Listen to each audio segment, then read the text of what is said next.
So did ruin them. The other guys simpled them down to very one-note personalities as well. Okay, yeah, I haven't played any of the other Persona 5 spin-offs. So yeah, they were just very basic, pretty much. The new characters to the game of Toshiro and Arena, they were actually pretty cool. I actually quite liked them as characters. But the actual main cast is just like, yeah, the game basically expects that you know them already, or just like, oh, look, it's the character I know. Is basically what it was. All right, Healing Sanctuary of Amphia, get out of here. All right, maybe I can just avoid the mercenary and go do the story objectives that I need. Maybe.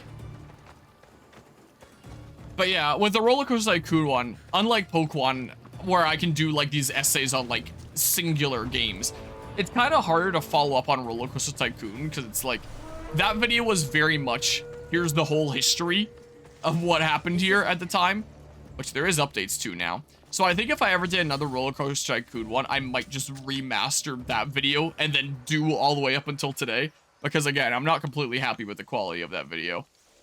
But I don't know if I ever have the time for doing that. We'll see here. Haven't either, but you know enough about the other games to know how it handles the characters. Okay, gotcha. Look, I can investigate now. Now that guy doesn't know where I am, so he's not trying to kill me. Okay, so I have to investigate here. Is this... Wait, nearby quest.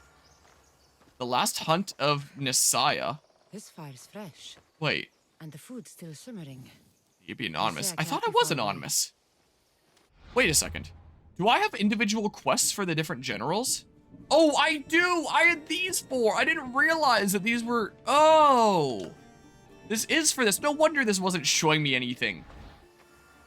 I was like, why is this being so vague? I get you now, because they're sub-quests that I have to do. I have to do 4 sub-quests to assassinate the 4 generals. Okay, I gotcha. Roller Coaster Tycoon SIDX, that's right. Okay, I gotcha now. So, this person is Boeotia's 4 champions. Follow the river in the southeastern part of the cursed land of Oedipus. So, over here somewhere? She's likely sleeping at her camp during the night. So, go here, I guess? Something like that? Try to make your own PS2 retrospective video essays, but you lost a bit of motivation. Hopefully we'll get back into the mood to make them. I know that feel. Oh, there's something important here. Wait, where? Where? What? There stalks the mighty hunter. Oh. Okay. So that's what I'm looking for here? Is that just wildlife? I think so. You are the hacker known as Anon? Wait, what? Yo, what now? Did I really need to mark this? Screw it, I'll do it on the way. I'll also quick save really quickly because checkpoints aren't always the most generous. Sometimes they are, but not always. This way we go. Yeah, lately I've been working on a video essay for the Pokemon Scarlet and Violet DLC. So I started writing the script for that, like right when the, oh, so that's what I marked there, and I'll get a new skill point. Sweet, this is worthwhile to do. And I started working on that, like, right as the DLCs were releasing, though those early versions of the script aren't around anymore, because I changed them around a whole bunch. But I started actual work on the video December of last year, but because I was busy with my final semester of university, I could, like, barely commit anything in. So I think I got the first 8 minutes done during the span from, like, December to April. And then in April, when I went on this trip, I made a little bit of progress. Oh, one long lad there. I made a little bit of progress there. Like, remoting into my desktop from my laptop on Guzma's couch in New Orleans. I would do a little bit. And also when I got back, just like the month since getting back from my trip, I ended up making a little bit of progress, and I brought the video up to, like, I think I got chapter 1 done, which was 20 minutes long, and I think this is where I'm getting 8 minutes from. I got 8 minutes done of chapter 2, the story chapter. Like, chapter 1 is just everything that happened since the game came out up until the DLC launch. So there's not, like, a massive ton to go through. But then story is where most of the content is. So, over the course of a month doing it on and off, because I've been committing to playthroughs, I only got, like, 20 minutes done of the story chapter. But then I decided to take, like, some full days recently just to commit to it. So yesterday I committed the entire day just video editing it. And last week there were 2 full days that I committed to just purely working on that. Like all day. Like I didn't do any streaming, I didn't really do much of anything else. If I needed to eat food, then I would eat food while proof watching the video and making edits along the way. And I can now say that I have chapter 2 done after those 3 full days of work. And chapter 2 is an hour 20 minutes long. Oh, yeah. So that's what 3 days of work will do. It's like an hour of video since I had like 20 minutes done before. So yeah, it took me a little while. Bandit bow. Well, I thought I was getting fat shamed there. Couldn't fit through. Is there anything else that's super valuable here? So yeah, now I'll start production on the gameplay chapter. I don't think I've recorded the script for that yet. And the last time I would have worked on writing the script for that would have been a great many months ago. So I don't even remember if that, if that script is done. It might be. I'm not sure. I'm gonna have to like look and review and narrate it and start editing that. But all the other chapters should be a lot shorter and easier because the thing that I wanted to talk about the most was Kieran as a character. That was the thing that I was the most interested in when it came to the Scarlet and Violet DLC. What was certainly the case. And with the other chapters, it's like, if it's the same as main game Scarlet and Violet, I feel that it's not really worth a chat about. So anything gameplay-wise that was the case previously in my main game Scarlet and Violet essay isn't really worth talking about because I already covered it in another video essay, so why cover it twice? So I'm hoping that these other chapters will be a lot more short and sweet. This is definitely not going to be another 7-hour video essay. Screw that. I do not have 7 months to commit to doing that like I did with the main game essay. So hopefully the hard thing is done. Now it's just the super easy to go through stuff. Sorry, could you repeat the star that you were watching an ad? Oh, gosh dang it. Now with the, now that I'm addressing that message super late, I have no idea what that was to anymore. Was that maybe me just discussing the, how I'm doing a lot of Pokemon essays because, whoa, those are a bit, whoa! More reasonable of like, hey, here's an essay just for this specific game, for example, as opposed to the Roller Coaster Tycoon where I kind of covered the everything at the time, or I tried to. Yeah, how do you get that motivation back after taking a long break? You're struggling with it at the moment. Sometimes I don't, and I just do it anyway. Get out of here. Can I not? Or was it just not at the right spot? Uh-oh. Hold on, can I, like, do this? I think the thing that that I struggled with motivation in the most was probably the main game Pokemon Scarlet and Violet essay. Since that one took me 9 months, and that's a 7-hour long video essay, and I never want to make a video essay that long again, screw that. But with this DLC one, it's not like it's taken me a lot of hours compared to that. It's just that I've been so busy with so many other things that it's taken so long in real life time. Since, you know, you could say that it's basically been in production for the past year with like the different script revisions and like actually being made into video since December of last year. Like very, very, very on and off. And there have definitely been some times where I've thought like, huh, do I really want to go through and do this? But now that I've committed these full days, it's like, I'm on a roll. I'm making progress here. I could open my project if it doesn't just like eat up my RAM and make the game lag like crazy, which it might. Let's open this project and see if it breaks everything. It'll take a while to open, so we'll come back to that in a little bit. Yeah, I did. I did indeed. And it's been in production for a while now. I just never really spoke a whole massive ton about it because it was in the stage where it's like barely anything was done. So I just... So I figured there was a possibility that it might not come to be. And I still haven't made other video essays. I said I was gonna make like a Xenoblade 3 one. What do I want for my next thingamabob? I can always do more fire build-up. More damage with my kick. I don't really need damage with a kick. This doesn't do a whole lot of damage, but hey, here's more damage, so sure, because I used it a whole bunch anyway. I said you wouldn't unless the state of it was surprising. Oh, it was. It was. The state of it was surprising with Kieran's story. There's actually a lot more positive that I have to say in that video essay than in the main game video essay. By a long shot. Well, look how much it's lagging now. Because I'm booting up my video essay project. Where the hell am I going? I thought there was a general nearby that I had marked or something. Wait, what the heck? Oh my goodness. Wait, did I take her out? Was she the person that just came and fought me? With the bear? Okay. Yeah, it probably is still, like, more so negative than positive. But ow! Whoa!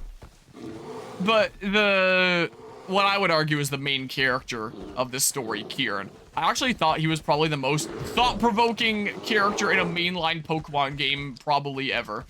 Oh god, it opened my project and it brought me off the game. Ooh, click back on. Oh god. Yeah, maybe I'll just close my video editing software in a hot sec. Please, oh my goodness, the lag. This was the worst time to open this project, wasn't it? Oh god.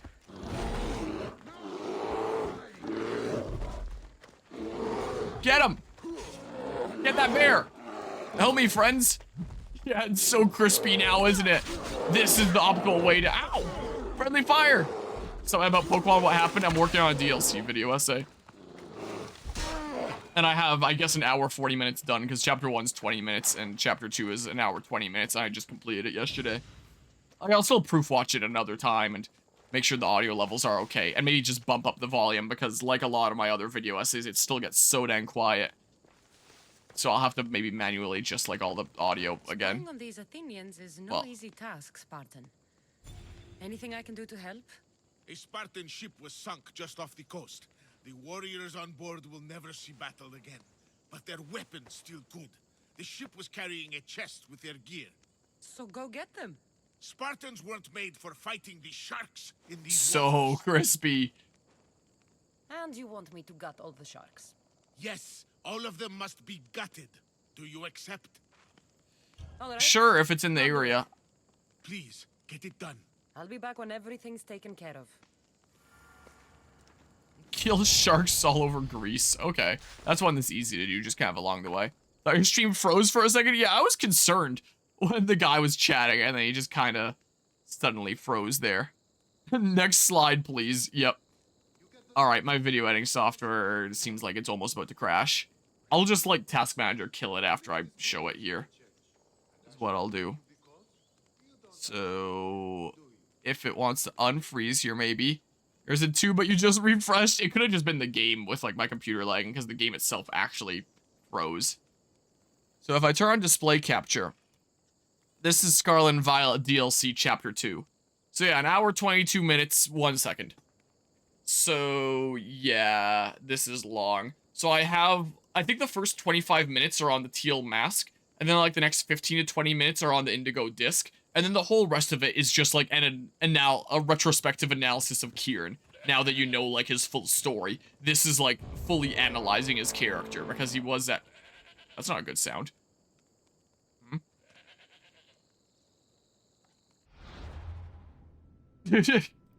Let's go ahead and pause that. So, yeah, this definitely took me a hot second. One of the things that took me the longest was just, like, browsing through all my music and trying to find, like, the most fitting music for different discussions. But I think I found it. I think I got sorted out.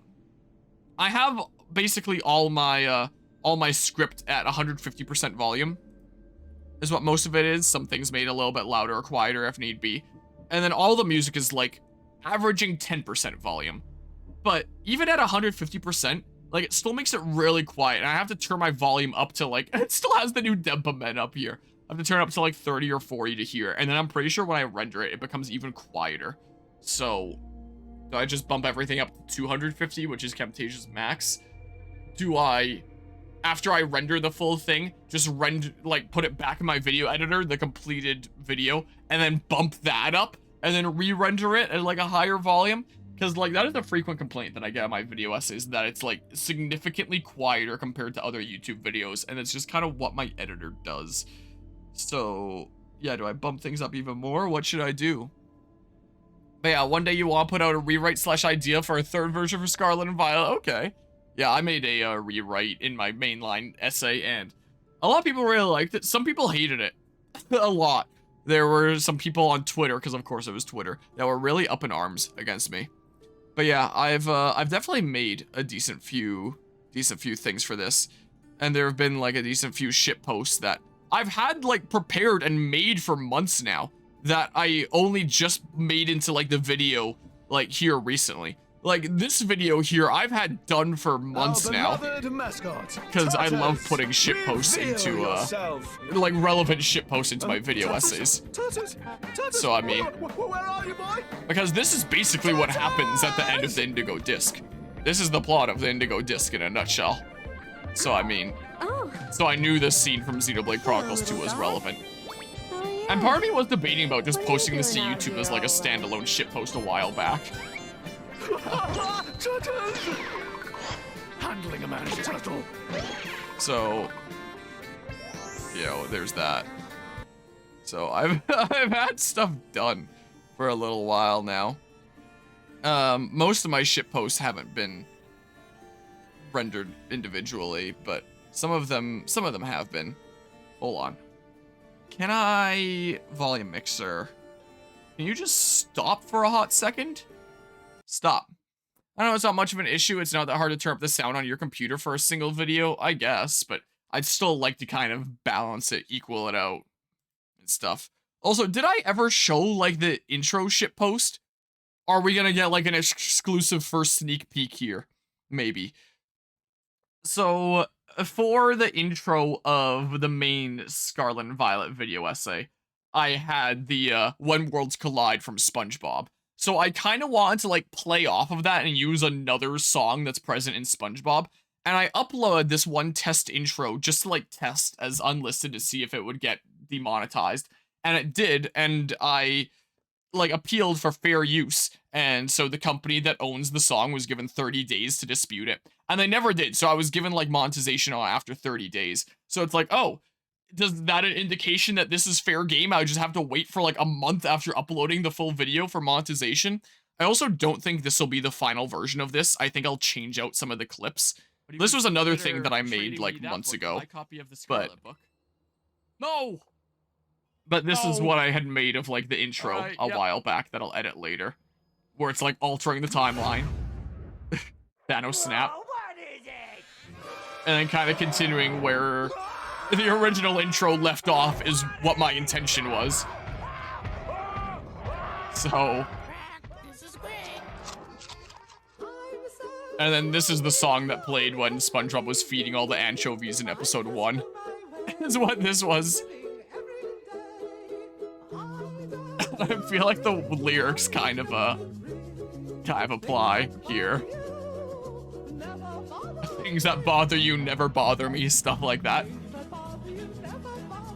So some of these clips are ones I have found online of the DLC, but a lot of them are my own. Like that last one was from my own playthrough, same with this one.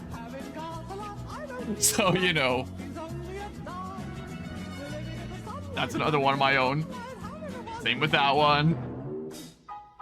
Same with this one. So like half of these clips are from my own playthrough. I don't know how some of these happened though. Like the moon flying across the sky. Yeah, lyrics like I do what I like as Arcanine just runs away. The crash was not mine. That was a Twitter clip that showed that after the first DLC patch came out, the main game was literally unbeatable because if you hovered over party slots 4, 5, or 6, the game just immediately crashed. And at face value, you need to hover over those slots to get to Koraidon to beat the game. So, for the period of about a month, Scarlet and Violet was an unbeatable game between September and October of, what was it, 2022? Which is pretty silly.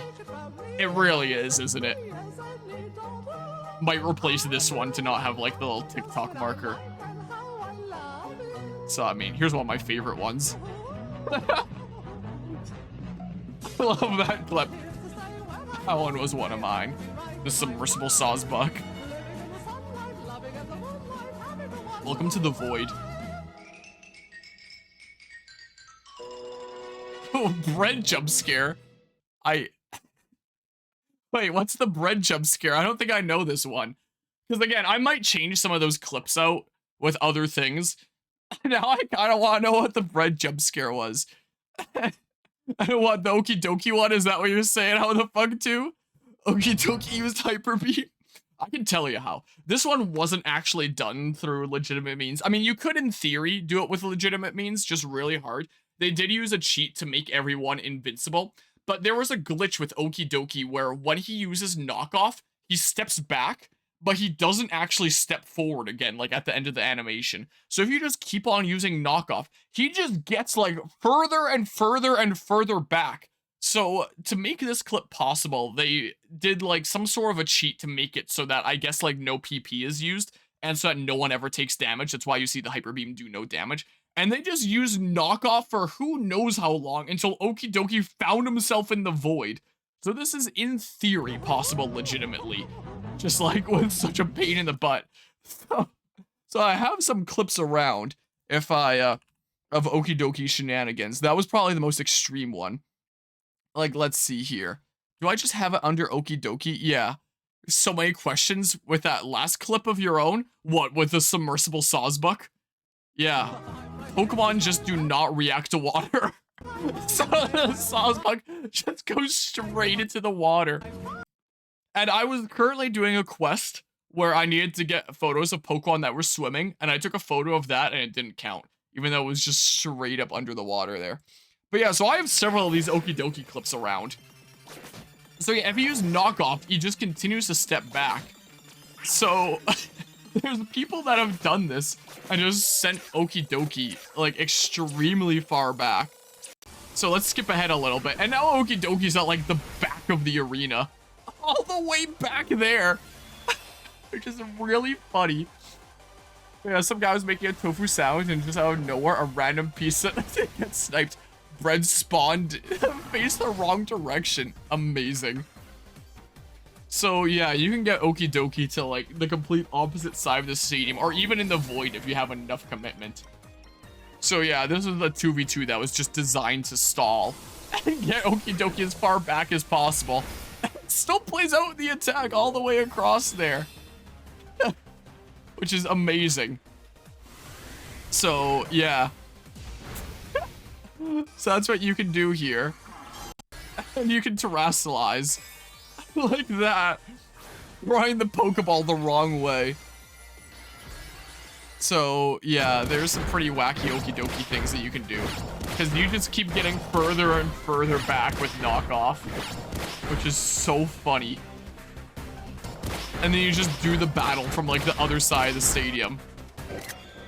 And so, there they are together now. But yeah, this was definitely the most extreme case. Okie Dokie used Hyper Beam. So yeah, Dino doesn't take any damage here because I used cheats so that no one would take damage just to see how far back they could get Okie Dokie. Dog, he approaches. It's gotta be one of my favorite glitches. It really does, doesn't it? And the fact that it still plays it out all the way across here, and it does like these visuals. It looks like some divine ray is being sent down from above. It's amazing. So anyway, I've had Pokemon Scarlet and Violet on the mind a lot recently because I've taken these 3 full days recently just to like commit to this video. I said, let's just Task Manager kill my video editing software before it like makes the game even crispier. All right, hopefully the game runs well again. New judgment animation dropped. Look, now we can play the game relatively smooth again. This is what we can do. It might be smoother if I open more Firefox tabs, if I close more Firefox tabs. Can I just, But yeah. You might steal it when you get around to spriting as a judgment animation. Just take the bugged out Okie Dokie Hyper Beam as a reference. It is pretty good, let's face it. Just gotta kill the captain, grab some crap. I say after I said I was just gonna commit to the story objectives. Let's do this, and then I'll commit to story objectives and get this done, and then probably take a break before starting the DLC, because I have so many other games to play now. Wait. Loot treasure. Oh, the captain's right here, so I can just phone a friend here, right? Nice! Legitimately, it's more buggy than Sonic 06, and no one's defending that, but when it comes to this game, yep, sadly. Whoa. the amount of passes that Pokemon gets by nature of being Pokemon. The thread of people that were like super duper pissed off at me for my story rewrite for daring to propose changes to the perfect story of Pokemon Scarlet and Violet. I was reviewing that thread again recently because there was a bit when it came to analyzing Kieran's story where that was going to be applicable, but I cut out that section because I felt like it wasn't relevant enough after all. But I was recently reviewing that for that reason, and I initially found out about that thread because Sate Jam had made a post on it. Like, he had done like a retweet that was like, why are all the comments so unnecessarily mean on this for no reason? Like, everyone on that thread seemed to hate my guts for daring to propose changes to Scarlet and Violet's amazing story. And as I was browsing around with that, there was someone that was chatting with Sate a bit about that. Just like, oh man, it's because this video sucks in like every way. And one of the things I said was like, I disagree with literally everything in the video. And I just sat there thinking about that. Like, there's a lot of positive things I say here too. So, like, you disagree with literally everything in the video? That would be extremely surprising because I make 7 hours worth of points. Let's just go to this while I'm continuing to ramble. I'm making 7 hours worth of points here, and it's a mix of positives and negatives. And every single thing that I outlined there is something that you disagree with. Really? I somehow find that hard to believe. Is it that you actually disagree with everything? Or is it just that at face value, it seems like the premise is something you disagree with? Therefore, you have decided that you disagree with everything that I have to say because it seems to disagree with the thing that you want to believe. Like, is that what's actually going on here? Like, if my premise is not your premise, or if my general viewpoint isn't yours, then therefore, you can't take anything that I have seriously. So, like, there are definitely those that'll watch a video essay and go into it with a lens like, hey, I'm going to analyze this, like, with my own perspective. Maybe there will be some things that I agree with, some things that I disagree with, but I'll take it at, like, each point on its own value. And then there's people that are just like, yeah, I decide before I even went into this that I disagree with everything. And completely disregard everything just because they don't like the initial premise. So when someone says that they disagree with everything in 7 hours worth of points, I can tell that they're in that latter camp, like, pretty obviously. That they don't watch content to actually consider different points. That they just have a blanket agree or disagree. That's it. There is no gray. There is no individual points. There's just the overall picture. I'm close to an untracked target. Let's kill this guy for the love of the sport here. But yeah, I fucking love Sonic 06, that's right. Might be more buggy than Cyberpunk, but you haven't seen much on that game at launch. I've seen quite a few of the, oh, I guess there's another person over there, of the Cyberpunk bugs, and they are really, really funny. I think the funniest Cyberpunk bug is, so one of the things that you can do in Cyberpunk when you customize your character, one of the things that you customize is your genitalia. So, like, you can customize your dick and balls however you feel like. And there was a bug where your dick would literally, like, flip out of your clothes. So you'd be walking around the game with your dick sticking out. It was the funniest thing. Okay, I don't even need to kill anyone here. That was probably one of the funniest bugs in the game. So, yeah. Apparently, I don't know if that would happen if you just made, like, a large enough dick for your character, or just in general. Where it's like, if you gave your character a large dick, like, the clothes wouldn't hold it and it would just clip out. And sometimes the character would become... I saw this one clip where the character would randomly become naked when they're riding a motorcycle and T-pose upside down. And it was certainly something. But yeah, there better be a bug to give yourself a huge dick bigger than your arm. Alright, yeah, here's another Dudo, so I'll go after them. So, like, I am making progress towards killing these generals, which was super funny. And I have a few bugged out Cyberpunk, like, clips around on my computer that I have used in video essays here and there. The caucus corruption. Whoa, are they doing some sort of a rally around here? What's going on over here? Is someone, trying to run for president over here? Whoa, is he dancing? Whoa, the guy I have to kill is dancing. He's doing a jig. Whoa. Whoa. He stopped doing his jig because he saw me. People are still hyped. Woo! Yeah! Well, no more doing a jig for you. I guess you die now. Beat him up. Take his lunch money. This is a dance-free zone. This is private property. You can't be dancing here. The jig of grave danger. No clue Cyberpunk is NSFW content. Oh, yeah. Right in the beginning of the game, when you make your character, you customize your... Who's this guy? Oh, my God. They came from the bandit camp. When was my last checkpoint? Might have been before that bandit camp. Well, but yeah, that was Cyberpunk. Ancient tongues. Kinky.